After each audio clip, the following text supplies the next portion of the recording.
All right, welcome everyone. We're Semblance to Sanity. I'm Caleb. I'm Jacob. And we're here for it, guys. The One finale of One Punch Man. That's right.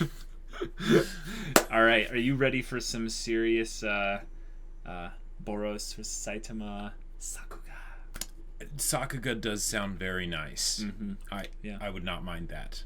Yeah, there seems to be this theme right now with us getting to the 12th episode in specific shows where just awesome, epic things happen. Almost like we started the shows the same week.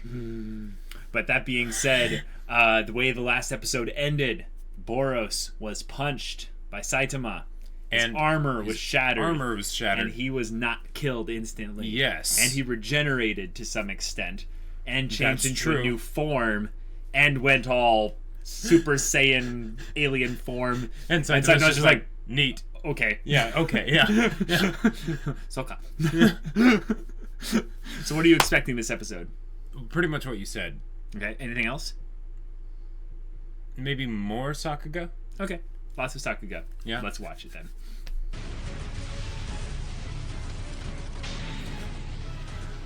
Okay.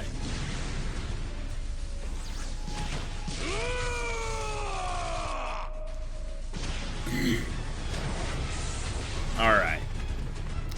He just moonwalks backwards.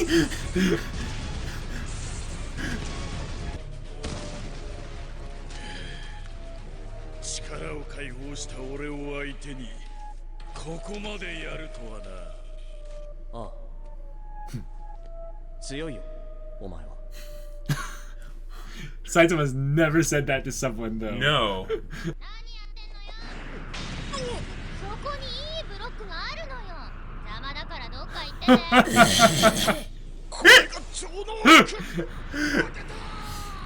Yep. It's like a level 20 wizard versus a level 20 fighter. It's just no comparison. Nope.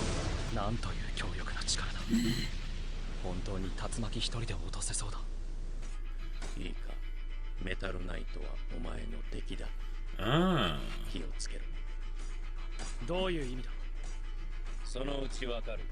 I must leave it ambiguous.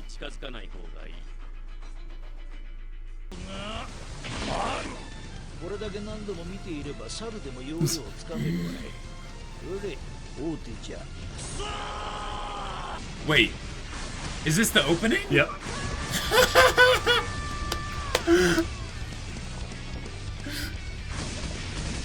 Okay.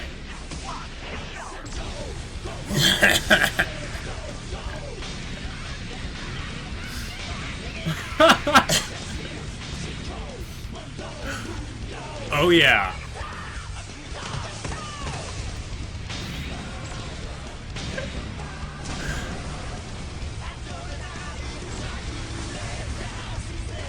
This is gorgeous, right?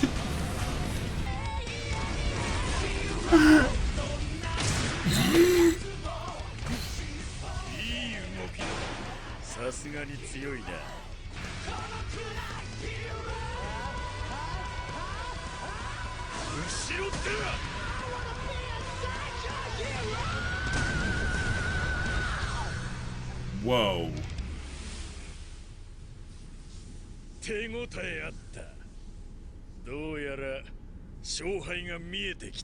Shouldn't you be worried about the fact that that attack didn't move him at all? Yeah. Yeah, that doesn't work that way.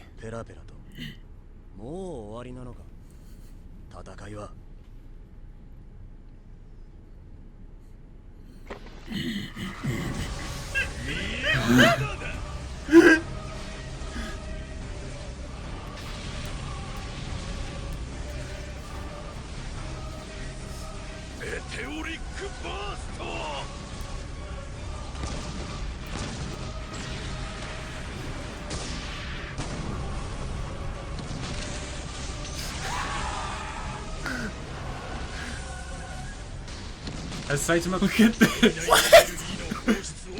This shot.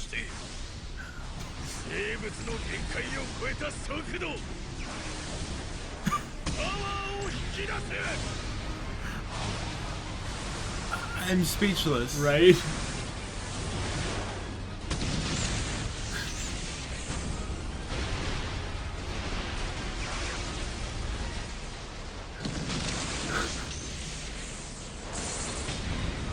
Wait.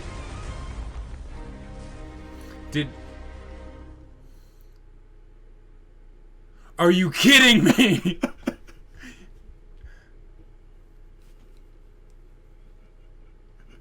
Wow. And he's just holding his breath. He doesn't have to worry about, like, his eyes exploding or anything like that. He's like, oh. Oh my god. It's like almost no sound. And now the moon's gone.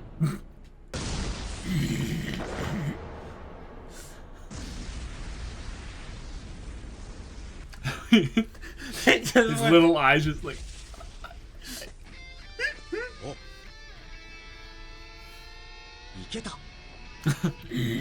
Back to the exact same spot, too.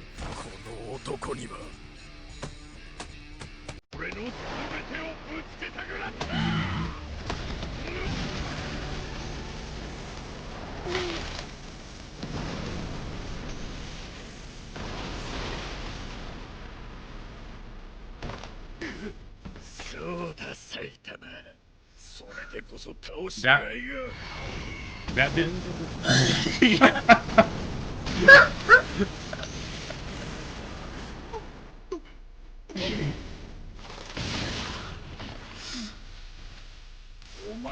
Oh, wow. Okay.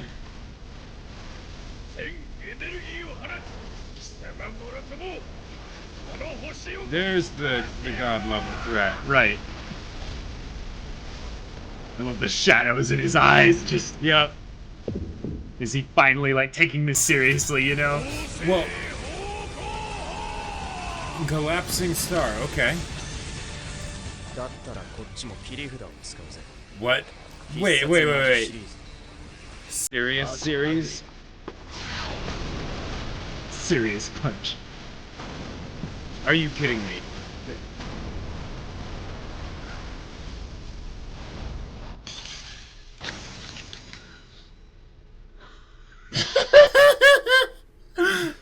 Oh. He had one of those cells inside of him that cracked. Yeah. Saitama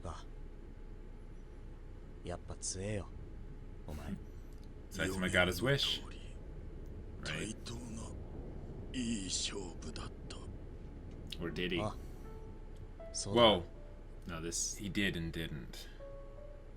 He got somebody that took more than one punch. Mm-hmm. Oh.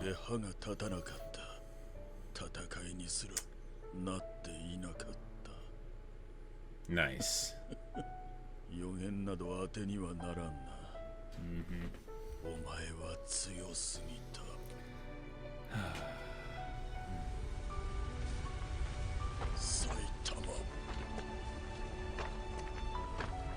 That's a cool shot. Right? 兵士がなぜこんなことに。君たち S 級ヒーローがその手だらけじゃ。困るんだよ。役に立たないなら自主的に引退したまえ。僕がなぜ S 級に上がらないかわかるか。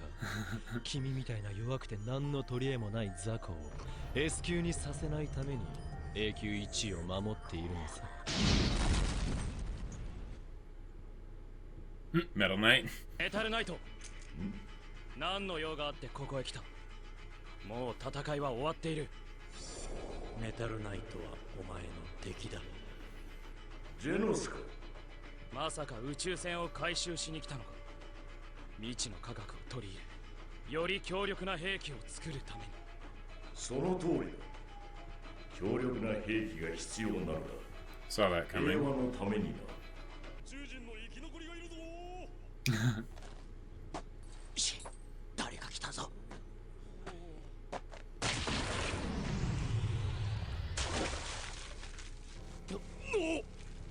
お前マスク何を生かす価値がない。 Is he, こいつらは悪だ。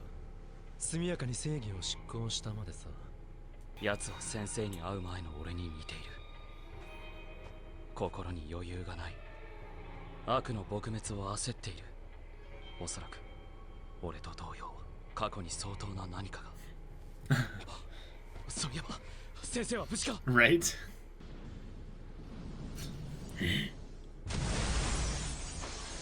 お、出れた。ちょっと、なんで B 級のあんたが宇宙船から出てくるのよ。先生、無事でしたか。おうジェノス、終わったから帰ろうぜ。敵の大将は片付けたんですか。あ、結構強かったよマジで。過去一番かもな。なるほど。では先生がいなかった。 She's being ignored again. Yep, yep. 地球が滅亡していた可能性があります。いや、予言なんてもんは最初から当てにならねえみたいだ。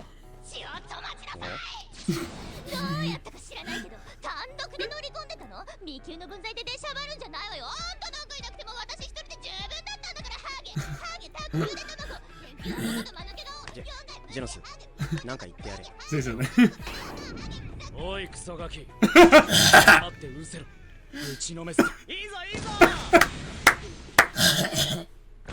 許す。好きだな。私はあんたより年上よ。ジェノス、次はあんたの番よ B 級。 That's not お gonna 三 go が well. 竜巻。お主は教会を代表するヒーローなんじゃろう。まあいいわ。お前関節が変なの。今元に戻してやる。あ、すまん、腕取れた。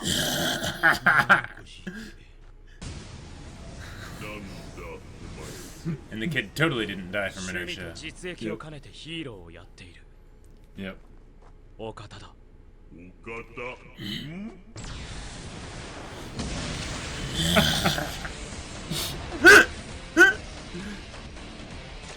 とその弟子だ。まったワンパンで終わっちまった。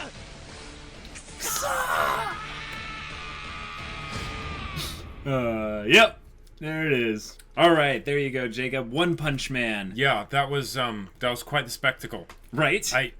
So at this point, it's kind of like how should I say it?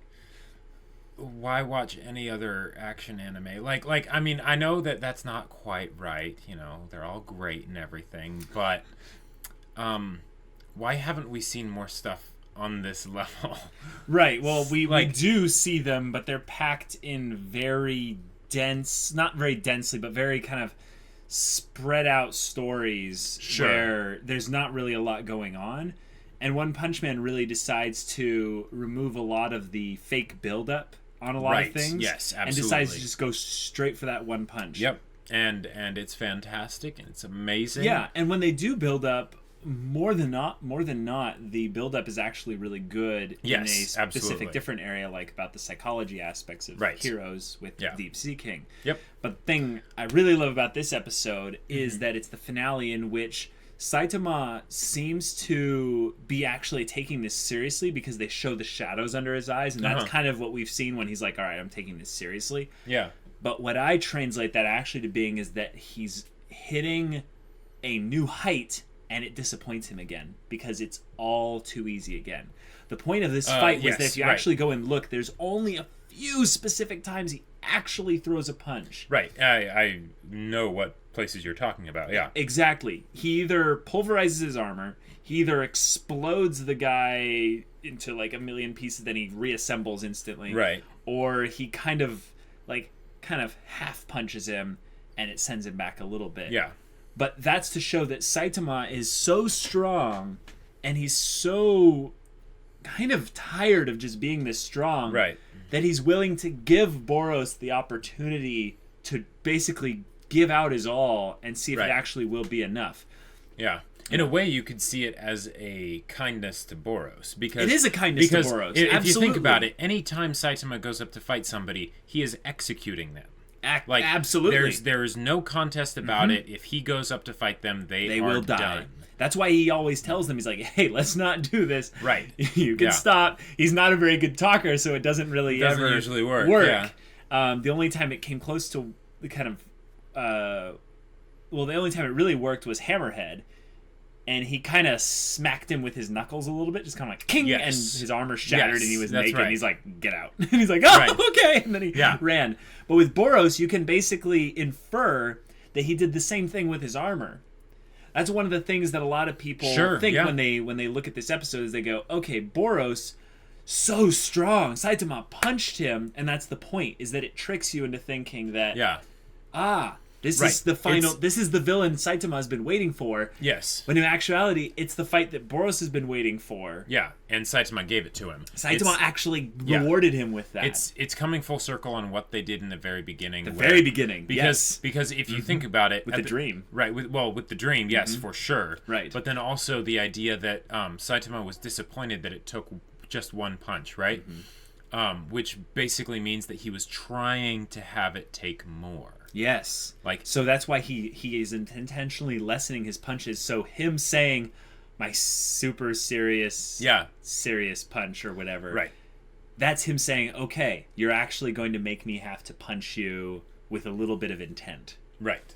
Not just kind of being like, all right, fine, I'll punch you and then you're dead. Yep. Like that just gives a point that every other villain that he's fought thus far, he has not thrown a serious punch. He has not thrown a punch with the intent to actually. He was actually trying to hold back, but he wasn't able. On all those punches, but he wasn't able to. Which that infers the struggle of what Saitama's going through, is that he's not Superman. He's beyond anything. Yeah. He has no limits. He goes all the way till, infinity. And his punches are him basically saying, I'm just gonna tap it. It blew up. Right. You could say that he is more deserving of the title All Might than All Might. Well, we don't need to bring other things into this, like Superman and All Might. But now that you've seen this, you have the spectacle aspect of this episode. Yes. But you have the emotional aspect of a previous episode that's your favorite so far, like Deep Sea King. Which of like the One Punch Man episodes you've seen thus far are your favorite, and for like what reasons? So here's what I'll say. When I think about so Deep Sea King episode was a better episode. Right. But a lot of times, specifically with anime, I will watch something because there's something unique about it. Yes. I did this for Future Diary, even though I didn't actually really like the show Future Diary, but I was like, hey, it's entertaining, right? And that was enough. I was up for watching it because it had that unique aspect to it. Right. I would say this is what that unique aspect was for One Punch Man. The Moomin Rider thing was amazing. It was awesome, and I liked it more than this. Right. But this is more unique to One Punch Man than the Moomin You're not going to see this anywhere else. Right. There are a lot of things similar to kind of what happened with Moomin Rider. Not to take away from that whole scene, but there's nothing where you have this kind of just unbridled craziness in a fight that makes it so much of a spectacle that then beyond just to throw some shots their way, just a massive Kamehameha wave or something exactly like that. This is better, right? So but to say that the aspect of the plot lines being left open, that's one of the things that I really like about this, because I know like there's going to be a second season at some point. Yeah. But like this episode actually makes me theorize about One Punch Man. And that's one of the reasons why I like it, because I'm a theories guy, and I have theories like I'd love to pass them on to you, because I don't know anything past this point about Metal Knight, about Amai Mask, about Garo, about Blast. Yes, I think all these four characters are build-ups. Of actual like big villains potentially for One Punch Man. For Saitama. Wow. To deal with in the future. Now, here's a question. Okay, so way back at the beginning of the show. Yes. Did Genos say that a cyborg killed his parents? So my guess is that's Metal Knight. Yep. Exactly. So Metal Knight is a person that is probably a cyborg, but has over time been acquiring more and more technology to use as drones effectively to go out and do his work. Which is a parallel with what they've had happen with Genos. He's always getting these upgrades. Getting upgrades. And Metal Knight is basically someone that's, 20 years further ahead of him. Yeah. But the idea is that when Genos was younger, that could have been when Metal Knight didn't have all that stuff and had to use his stuff himself. Yep. And did the killing of his parents and stuff. So my theory right now is that Metal Knight is the one that killed Genos' parents. Yep, mine too. My Mask is Garo. I actually don't think that. No? I don't think the way he did that like swipe with his hand, that seemed like... No, because the thing with Amai Mask and what he reminds me of, he reminds me of the political villain and he is the representation of the media. So here's one thing that I actually think of a My Mask as being a really problem in the future, is that they brought up this whole Watchmen kind of thing at the end, where they're like, oh, you superheroes are pretty pathetic. You're not able to actually do your job. You reminded me of Gil, actually. Gil? Yeah. Oh. Because he had that whole arrogant thing of like, I'm way better than you guys, and because the thing is, because he was setting himself up to be like, I'm way more powerful than all you guys, with the way he was talking to him and everything like that. Right. But if he is, it seems like kind of a way that's just sort of like almost is like a cheat card, kind of like how it was with Gil. Yeah. And you know, the appearance wise, how should I say, they're both a bit gaudy. Absolutely. I would say to an extent a My Mask is a bit simpler. Yeah, he doesn't walk around in gold armor. That's true. On a spaceship. Right. But this being said, he's a different type of antagonist to Saitama and the heroes, in that they're setting up, I think, potentially a schism between the Hero Association. That would be awesome. So that's where I think it's actually going to be really cool, is they set up all these Class S heroes, right? Now they need to have them fight each other. Well, no, they're going to have them developed. Well, yes. So what you have is Silverfang setting up potential development with Garrow, and I think Garrow's going to get reintroduced to the story at some point. And I think Garrow is almost like the next, either Garrow or Blast, but they seem like the next candidate to fight Saitama. Yes, I actually think that Blast is someone that we won't see for a while. I think Garrow will be next, because Garrow actually has a story. Blast just has a name. Exactly. And one of the things that I think would be cool to see in particular is a combination of a political movement with a political media movement, and then an actual physical resurgence, kind of another strong, powerful person that is, can only be beaten by Saitama kind of thing. And they actually bring other heroes to their side, like a My Mask and stuff. Sure. So a My Mask manipulates someone that's strong and maybe a bit more just kind of physical force, like Garrow, to their advantage. And then it creates this really awkward thing where it's kind of like Civil War, but different. The one question though that the thing that makes, like, I like that idea. The thing though that makes me think that is not likely to happen in the way that you're talking is because with the way that One Punch Man has set up its style so far, it's not going, I don't think it's going to go into political intrigue type stuff. That's not it. Like it could have a bit of that in there, but it would have to be very much sprinkled throughout more of what we've gotten so far, because that's what they've captured their audience with. Though the media aspect is absolutely the media aspect is absolutely and I think that's what they've been hinting at with things like the troll at the Deep Sea King kind of stadium saving thing. That's a person who was basically bringing up that plot point that Class S heroes are kind of not worthy of being that name if they are being beaten by these threats. One of the things that I also see as being a potential thing going forward is a bit of plot as to why all these monsters keep coming. I was just gonna say, because if you have things like the Class S heroes and they're getting beaten by these monsters, it's like, well, where are the monsters coming from? Right. Like, yes. And here's the other one. They were talking about how in this series, at the end of this episode, you can't trust prophecies. But I actually think they're just not interpreting the prophecy right, in that the Earth has not been in trouble yet.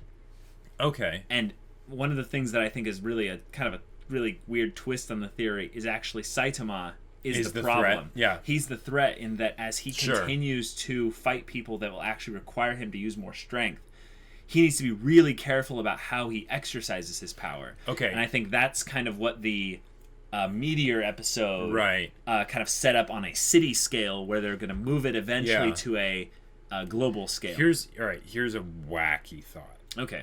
All right, so Saitama, so far, well, okay, no, there are other people with actual powers, right? Yes, like Tornado. But Saitama got his power when he had a deep desire. So, now, just hear me out. Right. What if it's also his deep desire to find a worthy opponent, and that's why the villains and monsters keep showing up? Sure. I have no idea. He's actually Haruhi. Right. I don't think that's actually what it is. I think if they ever end up explaining Saitama, it's that there's some kind of rule that he's breaking. And it's the rule of how the universe works. And he is that focal point for the rule being broken. And whatever that kind of plot point is, it will just come to pass at some point in the future. But if they never bring it up, then they never bring it up, and that's fine. But they don't have to. Right, but I really feel like they're going to take what they did in season 1 effectively, even though this is, all written out in a manga, it's somewhere like way ahead of time. Probably have like 5 seasons worth of material. Sure, but I'm thinking that they took at least the formula for season 1, took it and basically transported it into, upcoming material. Yeah. And took out maybe like 3 things and added like 5 things. And then doubled down on like the 3 things that they did really well. Possibly. And I think the 3 things that they did really well was stuff like with Moomin Rider, stuff like with Saitama dealing with the problems of what it means to have this kind of power, and then the fights themselves. Right, all that Sakuga. Yes, so that will all remain there, I think. But then they're going to add a bunch of things to replace stuff like the really episodic stuff that we kind of easily forget about. Right, the stuff from the beginning. Yeah, the stuff basically from the beginning. Okay, yeah. Because they needed to introduce the whole concept, and they really wanted to make sure we got it, that there was nothing that he could lose to. Exactly. With just maybe one punch. It kind of does tell us when the title's One Punch Man, but yeah, you just got to make sure. Right. Yeah. So that being said, I think that they could do a lot with the world that they have set up here. Absolutely. Because surprisingly, they seem to care a lot about the world actually having rules and structure. Well, because otherwise you wouldn't appreciate it when Saitama breaks all of them. Yes, I think that's his point, but the fact that they keep going back to reinforce things and give world building and all this other stuff, this could be a character-driven show primarily, but it's not as much actually as it could be.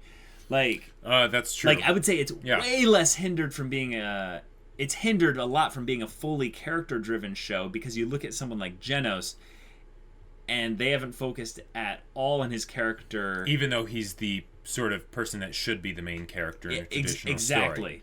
Exactly. And even Saitama, they really do it like every other or every 3 episodes. Yes. They give a huge focus to his character and then they stop. Right. And other than those huge focuses, like they do have other stuff in there that's good, like he stays true to his character, but a lot of it is stuff that you sort of have to infer from the things they give you in the episode. Yes. And until there's the things like with the meteor and stuff like that. Right. Yeah. Okay, do you want to hear my craziest theory? Okay. This one I've talked to a couple people, and they kind of like it. So this is the theory, that Saitama is actually a monster. He is not a... I don't think that's a crazy theory. You don't think that's a crazy theory? Okay, no. I think the theory that these monsters keep coming up to the surface could be explained by the fact that they're attracted to power. And Saitama is powerful, but they wouldn't be attracted to a power that they don't recognize. It has to be something like familiar or something. Sure. Maybe that's just innate and subconscious. And I think that part of the theory is more whack than what I'm talking about, which is just the idea that Saitama is the perfect evolution of the thing that the heroes are actually fighting against. And it's kind of a Titan thing, like from Attack on Titan, like the Titans are humans, the humans are Titans, kind of thing. But I like it because they hinted at it so dramatically by showing the after effects of Saitama's fight, and them like, what monster created this fight? And it's a great funny gag for the episode. But it makes you think like, wait, are they setting up foreshadowing for something like that? And it's focusing on what Saitama is and what he represents, but not why he has the power that he has. And I'm very happy for that, because let's face it, there is no way you can properly explain Saitama's power unless it's just, hacks mode, right? Yeah, I think that it's not something that he turns on. No, it's just always on. Right. Yeah. But his existence kind of is that perfect anomaly in most stories where it's like, oh, you know that this person's going to win no matter what. They have plot armor, and we call it plot armor, but in he just has this... Literally... He just shatters everything. They're self-aware of the plot armor, and they tell you that this person has plot armor, and that he nullifies any other plot armor that other creatures or people may have. Right. That's why I think he could be the potential threat in that. Sure. If at any point he ends up not, not really being okay with just being a hero for fun. All right. Yeah. Here's my prediction. Okay. I like the idea of the monster thing. So you know how you said there was the idea that the heroes could get turned against each other? Yeah. Well, both sides will think they're right. Right. That's how those things always go. But what happens if Saitama actually takes a side and he just hits one of them with a punch? Right. Kills them instantly. Yeah. Right? Suddenly they make Saitama a villain. Because even if maybe they were going to go on some crazy rampage and kill a lot of people, they were one of our heroes. Yeah, I don't think Saitama would pick a side. That's the whole point of it. No, probably not. But as we've seen with Tornado was saved by Silverfang right there, like straight up. And if something like that happened and someone didn't intervene, if Saitama actually got pushed to the point where he's like, you know what, fine, whatever, and he flicks him in the face, right? Yeah, who does he ever come that close to killing a human being? Like, when does he come that close? Because I don't actually remember him displaying any hostility towards a human being. The closest thing I think was Hammerhead, but he just kind of flicks his armor away and it's gone. Well, there's also the big brother that the scientists, juiced up to... Yeah, but colossal size. Yeah, but that point was at that point he was a monster. He was no longer human. Yeah, right. So, and you're saying all the Class S heroes are still human? Right. I know. It's a good point to bring up, and that's why I think Saitama is what he is. That he's an example of that. That's I am the solution. Yeah, sure. I mean, there's not a lot of explanation, and I don't think you're really supposed to go looking for it. Right. That's not the point of One Punch Man. That's not the point of One Punch Man. But when they tease us with things like that, it's fun to jump down the rabbit hole and see where it leads. And just the idea that you can theorize about One Punch Man is pretty cool. Because, let's face it, if something has the title and premise of One Punch Man, that's fairly self-explanatory, right? You wouldn't expect there to be a whole lot more to it. Right. So the fact that there is...